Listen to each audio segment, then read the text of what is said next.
Ji welcome to beauty segment of Meri सहेली।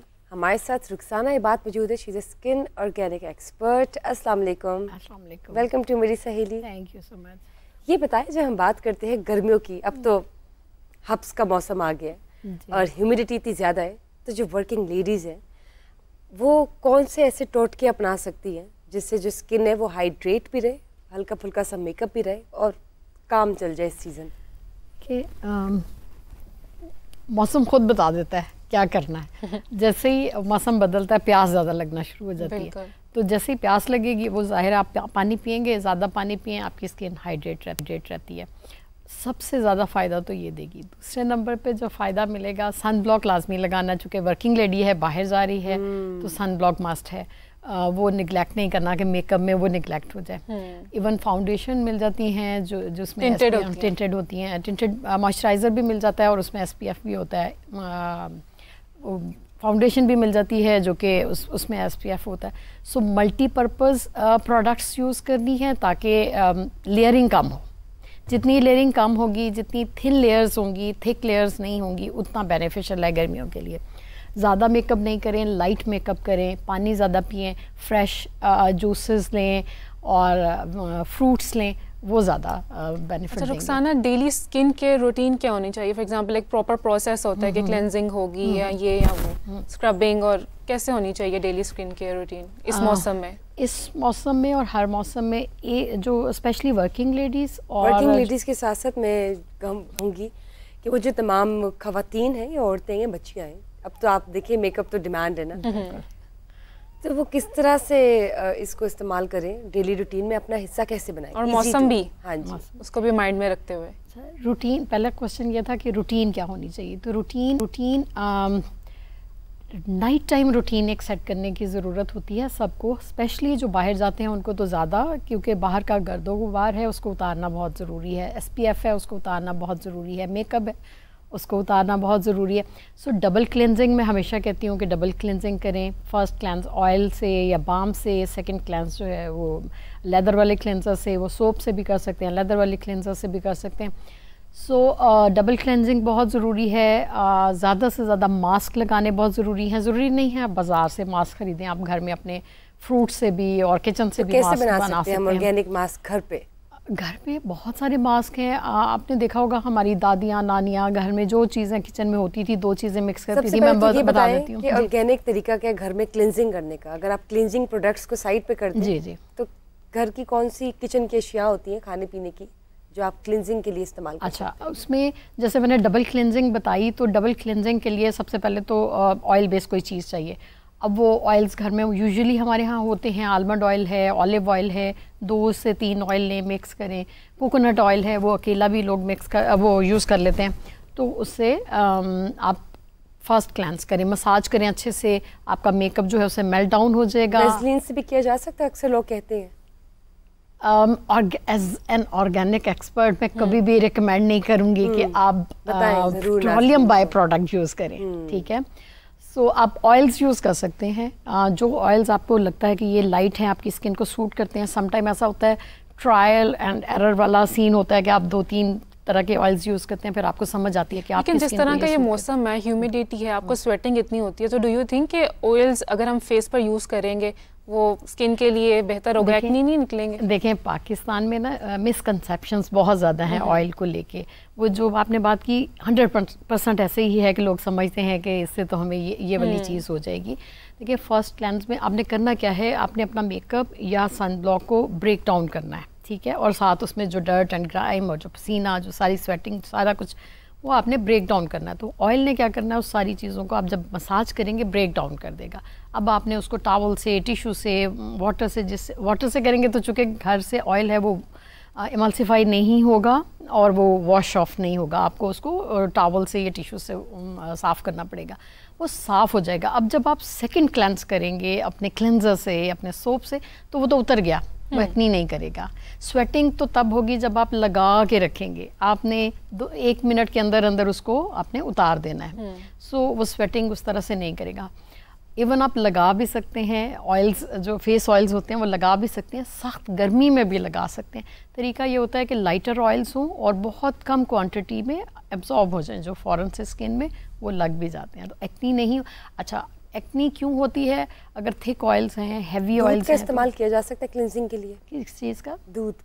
दूध का इस्तेमाल किया जा सकता है हमारे, हाँ जी, रॉ मिल्क किया जाता था। और उसकी एक रीज़न है, उसमें लैक्टिक एसिड होता है जो कि डेड स्किन सेल्स को रिमूव करने में हेल्प करता है, तो वो यूज़ किया जा सकता है। बट उसको मैं ये नहीं कहूँगी कि वो प्रॉपर आपका मेकअप या आपका सन ब्लॉक जो है वो रिमूव कर देगा। योगर्ट का भी कहा जाता है। योगर्ट भी आप फर्स्ट क्लेंस किसी भी प्रॉपर क्लेंजर से करने के बाद आप इन चीज़ों से क्लेंजिंग कर सकते हैं, ताकि अगर आपको वो नरिशमेंट चाहिए उससे वो रहे भी आपकी स्किन पे और आपको वो सुकून, वो जो फीलिंग है। ऑर्गेनिक चीज़ों की बात कर रहे हैं तो क्या लेमन डायरेक्ट स्किन पर अप्लाई किया जा सकता है? नहीं किया जा सकता, वो बहुत एसिडिक होता है। किस चीज़ के साथ मिलाया जाए? देखिए मैं तो कहूँगी कि कभी भी यूज़ नहीं करना चाहिए उसको, किसी चीज़ में ऐड करके भी नहीं करना चाहिए, क्योंकि वो किसी भी तरह से इरिटेट कर सकता है, एलर्जीज कर सकता है, बहुत एसिडिक होता है।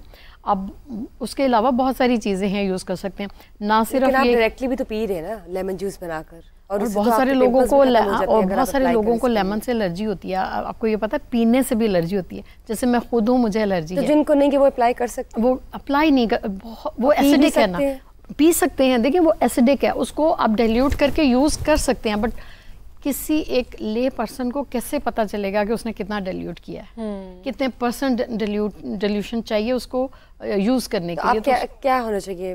देखिए एक बाउल है ना दही का, उसमें चंद कतरे तो डाल सकते हैं, ठीक है। लेकिन जैसे मैंने सुना है कि लोग लेमन का वो पूरे एक लेमन का जूस निकाल के कोई एक छोटी मोटी चीज़ उसमें शहद थोड़ा सा डाल के वो यूज़ कर लेते हैं, वो टू मच है स्किन के लिए, वो बहुत एसिडिक है। ना सिर्फ लेमन नहीं यूज़ कर सकते, बल्कि बेकिंग सोडा जो है वो टू अल्कलाइन है स्किन के लिए, टमाटर वो भी नहीं यूज़ कर सकते। सो छोटी छोटी चीज़ें हैं जो कि तो बेहतरीन घर का बना हुआ ऑर्गेनिक मास्क कौन सा है जो कि आप बहुत सारे मास्क हैं। आप जो फ्रूट खाते हैं उसका छिलका अपने चेहरे पे, जैसे तरबूज खाया छिलका इनसाइड से आप वो रब कर लें, वो बेहतरीन मास्क है। केला खाया, केले का छिलका इनसाइड आप रब कर सकते हैं। इसी तरह से स्ट्रॉबेरीज हैं या कोई भी फ्रूट है आपके घर में आता, वो दही है उसमें चंद कतरे शहद मिला लें। अब ये डिपेंड करता है स्किन टाइप क्या है। अगर तो स्किन ड्राई है तो आप दही यूज़ कर सकते हैं, अगर स्किन ऑयली है तो वो तो दही में और मक्खन है और चीज़ें हैं तो आपकी स्किन और ऑयली हो जाएगी। फिर आप बेसन का यूज़ कर सकते हैं, बेसन में थोड़ी सी हल्दी, थोड़े से दूध में मिक्स कर लें उसको, ताकि वो बहुत ज़्यादा ड्राई भी नहीं करे स्किन को। या जूस कोई सा भी यूज़ कर सकते हैं, चाहे आप वाटरमेलन जूस ही यूज़ कर लें। और हाथ अक्सर काले हो जाते हैं, they are more exposed to sun, जी, तो उनको आप किस तरह से कर सकते हैं? उसके लिए चीनी घर में, और आप उसमें थोड़ा सा कोई सा भी ऑयल, ऑलिव ऑयल या आलमंड ऑयल, वो उसको मिक्स करें उन दोनों चीज़ों को, और उसको हाथ पे रब करें। अब शुगर, एक तो वो ग्रैनुअल जो है वो रबिंग के ज़रिए आपकी डेड स्किन को उतारेगा, दूसरा उसमें कुछ अज्जा ऐसे हैं जो डेड स्किन को तेज़ी से उतरने में मदद देते हैं, तो वो आपकी अच्छा, एलोवेरा का इस्तेमाल कैसे किया जा सकता है स्किन के लिए? एलोवेरा का इस्तेमाल वही जैसे जूस निकालते हैं, रॉ यूज़ कर सकते हैं डायरेक्ट स्किन पे? कुछ लोगों को एलर्जी और कर सकता है और इरिटेट कर सकता है, वो फौरन बर्निंग सेंसेशन होती है। सो मैं यूजुअली इसको भी नहीं रिकमेंड करती कि एलोवेरा को इस तरह से डायरेक्ट, जी आपने ट्राई कर लिया, आपको सूट करता है तो ठीक है यूज़ कर लें, अदरवाइज कैसे किया जा सकता है इसका ट्राई एलोवेरा को? अब जाहिर है आप उसका जूस निकाल के ट्राई लगा के ही कर सकेंगे। अब एक दफ़ा लगा लिया है, उसके बाद आपको पता चलेगा कि आपको बर्निंग तो नहीं हो रही, आपको इचिंग तो नहीं हो रही, या लगाने के बाद बहुत काफ़ी देर बाद भी हो सकती है बर्निंग या इचिंग, तो वो देखना पड़ता है। मैं वैसे पर्सनली कहूँगी कि एक लेमन और बेकिंग सोडा और एलोवेरा, इन जो चीज़ें स्किन को इरिटेट कर सकती हैं उनको अवॉइड। अच्छा, दांतों पे अक्सर कहते हैं लेमन बेकिंग सोडा, जी ये दांतों के लिए ठीक रहता है? नहीं, जो इसकी येलोविश उसको उतारने के लिए अगेन फिर वही प्रोपोर्शंस एक ले पर्सन को नहीं पता कि किस तरह से रखने हैं, या तो टू एसिडिक हो जाएगा या टू अल्कलाइन हो जाएगा। तो ये चीज़ें बाद में फिर मसले पता तो ये बताइए, जो बाजार से मिलने वाली प्रोडक्ट्स होती है, ब्लीच होती है, आप अपने स्किन पे लगाते हैं, तो वो क्या is it good for your skin, या उसको अवॉइड किया जाए? और उसके ऑपोजिट उसका ऑल्टरनेट क्या है आप घर में बना सके? देखिए उसको तो मैं तो 100% कहूँगी कि अवॉइड करना चाहिए, वो आपकी स्किन के लिए बहुत ही ज़्यादा ख़तरनाक चीज़ है, ठीक है। वो रिकमेंडेबल है ही नहीं जो कि यूज़ की जाती है। अब उसका अल्टरनेटिव इस तरह से कुछ भी नहीं है कि आप ऑर्गेनिक वर्ल्ड में या घर में कि आप वो सेम रिज़ल्ट दे देगा। यूज़ क्यों किया जाता है कि जो हमारे फेस पे बाल हैं वो थोड़े गोल्डन हो जाते हैं, स्किन फ्रेश होना शुरू हो जाती है, तो उस मकसद तो वो रिज़ल्ट लेना है ना कि स्किन फ्रेश रहे, तो डबल क्लिनजिंग करते रहें डेली बेसिस पे, वो स्किन फ्रेश करती है। आप वैसे डेली मास्क लगाना पड़े, चाहे बाज़ार से ख़रीद के आपने रखे हुए, बाथरूम में रखे हुए, तब भी लगाने मुश्किल लगते हैं, और ख़ुद बना के फेंट के लगाना पड़े तब भी मुश्किल लगता है। लेकिन जो फ्रूट आप खा रहे हैं उसी फ्रूट का उसी वक्त हाथ धोने जाते तक छिलका मलते चले जाए तो ईजी है। और सब्जियों में कोई ऐसी चीज़ जो आप इस्तेमाल कर सकते हैं? आलू के बारे में कहा जाता है उसका जूस स्किन पे लगाना चाहिए। आलू का जूस स्किन से ज़्यादा बालों के लिए बहुत फ़ायदेमंद है। उसको बाल मैंने ट्राई नहीं किया, लेकिन कहा जाता है कि बाल जो सफ़ेद हो जाते हैं उन बालों को दोबारा से काला कर देता है। तो सुनने में आया है, रेमेडी है पुरानी, जो हमारे बड़ों की रेमेडी है, तो यूज़ करके देखा जा सकता है। प्याज का पानी, प्याज का पानी कहते हैं ग्रोथ के लिए बहुत अच्छा है। मेरा उस पर इतना बिलीव नहीं है पर्सनली, बट लोग लगा सकते हैं, उसमें हर्ज कोई नहीं है, उसको उससे फ़ायदा हो तो जाहिर है। अच्छा, दही जो है एक सबके घरों में आराम से मिल जाता है, तो उसके क्या क्या मास्क बनाए जा सकते हैं कि लोगों को हैंडी भी लगे, या बेसन ऐड कर लिया या इसमें राइस पाउडर ऐड कर लिया, और स्किन के लिए आप कुछ बताएं ताकि हमारी ऑडियंस। देखिए स्किन टाइप के हिसाब से 3 तरह के बता देती हूँ। योगर्ट, अगर तो स्किन बहुत ड्राई है तो ना, एक तो वो योगर्ट में जाहिर है वैसे ही नरिशमेंट है ही है, स्टिल उसमें आप और चीज़ें ऐसी ऐड, मिल्क ऐड कर सकते हैं आप उसमें, इवन क्रीम भी है, जितनी स्किन ड्राई है उसके हिसाब से, और फिर आप उसमें हल्दी ऐड कर सकते हैं, वो आपकी स्किन को ब्राइट करती है। आप उसमें राइस, वो जैसे आपने रिकमेंड किया राइस पाउडर, वो थोड़ा सा ग्रैनुअल ऐड हो जाएगा। आप इवन आप शुगर ऐड कर सकते हैं, वो जितनी देर तक उसमें अभी वो डिज़ोल्व नहीं हुई वो आपको एक वो ग्रैनुअल देगी जो कि रबिंग का वो देगी। तो इस तरह से वो आपकी डेड स्किन उतार देगा, उससे आपकी स्किन ज़ाहिर स्मूथ हो जाएगी।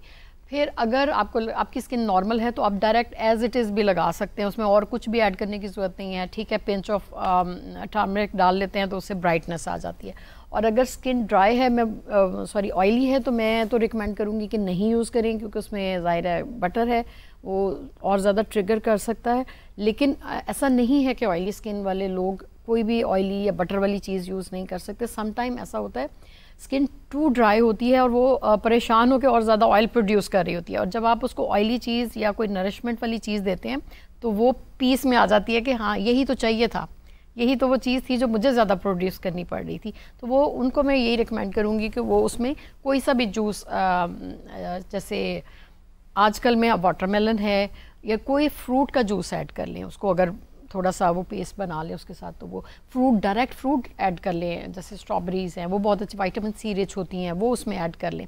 सो वो जैसे खाने के लिए प्योरी बनाते हैं उसको उसी तरह से फालसे वगैरह जो फालसा भी ऐड। अच्छा, सॉल्ट वाटर के बारे में आप क्या कहेंगे? यूजुअली सुना जाता है अगर आपको एक्नी है तो सॉल्ट वाटर यूज़ करें फेस पे, इज इट गुड? नहीं, मैं तो नहीं रिकमेंड, क्योंकि अगर उसकी वजह से कहीं से भी स्किन रप्चर हुई हुई एक्नी की वजह से कुछ, तो वो तो आपको मिर्चें से लगेंगी और आपको पता चलेगा कि आपने कोई ऐसी चीज़ यूज़ कर ली है जो स्किन पसंद नहीं कर रही, ठीक है। तो वो रिकमेंडेबल नहीं है। तो आपके जख्मों पे नमक हो गया ना? हाँ जी, वो बिल्कुल जख्मों पे नमक खुद ही लगा रहे हैं, किसी और ने तो क्या छिड़कना।